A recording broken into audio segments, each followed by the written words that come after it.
This is the standing supported posterior hip capsule stretch. The purpose of this is to open up the glutes and the hips and the back hip region and allow room for that femur to slide within the hip socket. So to set up for this, we need a table or a box about waist height. We want a 1 to 2 inch book underneath our back foot, and we want our back toes in line with our front foot mid-foot. So what we want to do here is we want to get about, I would say 10-ish inches away from that box. And then bend both knees and then get really heavy on the back heel there. We want to have about 90% of our weight on this back foot here, keeping the whole foot flat, but keeping most of your weight in this heel right here.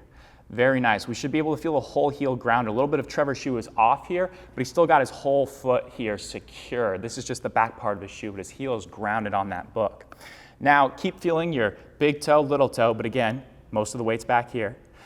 Push this right knee forward, but stay heavy on this back heel and push this left knee in. Good. That should allow him to recruit that left inner thigh muscle. And now round your back and put your forearms, palms up, on that box right there. Very good. So he's really shifted to the left here.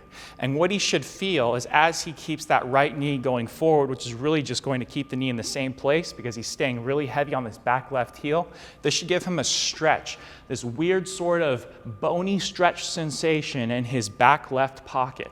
It should not be painful, should not be discomforting, but it should be a different sensation than a muscular stretch, so to speak.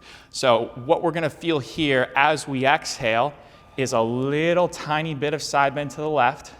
So he's going to feel his left abs upon the full exhale. Hold that tension as you inhale through your nose. He's going to expand his right side here. And he's just going to sit in this position, making sure he's still staying really heavy on his back left heel, making sure the right knee is trying to go slightly forward, but we're staying heavy back here. He's feeling that stretch in his back left hip. Left inner groin is a little bit on, and so are the left abs a little bit with the exhale. If he can maintain that position and keep this flexion in the back, all is well.